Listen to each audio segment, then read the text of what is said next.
Welcome to another Wednesday's Word.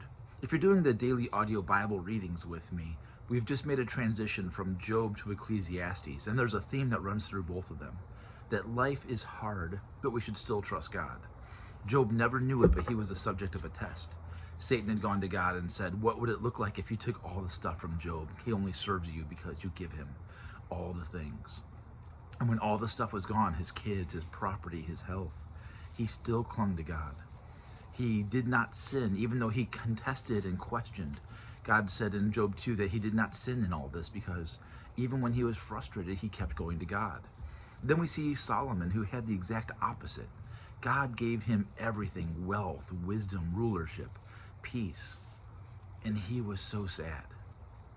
He would have been better off for his soul if he had suffered, because in having everything, he lost what truly matters. Solomon is in the book of Ecclesiastes is reflecting on this, that he has all the knowledge, all the gifts, all the women, all the experiences, but it's like nothing. It's like chasing after the wind. And if you've ever tried to chase the wind, if you've ever been like a kid in a field chasing dandelion seeds, you'll never catch them all. It's just fruitless and can keep you entertained for a minute, but then just gets exhausting. And I know so many people, that's how life can feel, that we're just going through and you're not suffering, but it's meaningless. And in all this, there's a grain of wisdom. At the end of Ecclesiastes, what Solomon will say is, here's the goal: obey God, follow his teachings. And so there's something that gives us life if we obey God. I've been through seasons of life where it's just that sort of chasing after the wind, the grinding it out. And those can last for a long time. There's a old term called the dark night of the soul, where there's been people who go for years where life just feels so futile, but God is there with them. And at the end, there's joy, there's understanding. It's not always like Job, where he gets all of his kids and all of his health and all of his stuff back. But sometimes it's just that acknowledgement, like finishing a marathon or a steep climb.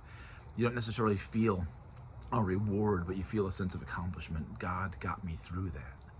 And so if that's where you are today, if just life feels tasteless, like you're just grinding it out, hang in there.